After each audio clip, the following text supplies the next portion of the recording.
Áno, plánujeme túto plachtu presťahovať pred Národnú radu Slovenskej republiky, kde chceme vyzvať poslancov, aby sa pred ňu prišli fotografovať, aby vyjadrili svoj spoločenský záväzok, že budú potierať korupciu bez ohľadu na svoju stranickú príslušnosť či poslušnosť. Akú takáte odozvu?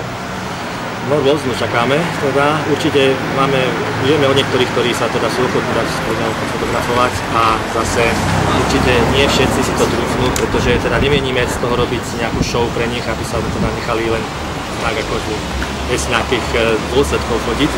My musia vedieť, že teda tá plakatúra naozaj vysela, že ju sem zavesili ľudia, ktorí naozaj ten boj proti korupcii mysleli vážne, ale to isté čakajú.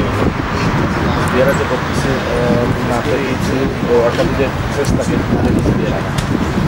No, cesta bude do Národnej rady ju podať a teda musia sa zaoberať Národná rada. Ono častočne, niektoré tie časti tej petície už osvojujú aj politické subjekty a predkladali ju aj do Národnej rady, niektoré zložky, niektoré sa budú schválené už. No a možno, že sa tam nedostane ako celok, ale takto po kúskoch sa tam možno dostane a že tie kúsky majú väčšiu šancu teda na to, aby prešli.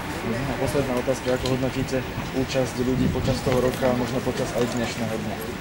No, tu na nikdy nebol nejaký plán tu na zhromaždiť masu, ktorá by tu zastavila dopravu. Proste my tu vždy sme chceli mať nejakú úzku skupinu ľudí, ktorá by mohla robiť agitačnú prácu pred verejnosťou a trošku aj teda byť prítomná, ukazovať sa tým ľuďom, ktorí sú tu, aby vedeli, že teda na nich nikto nezabudol.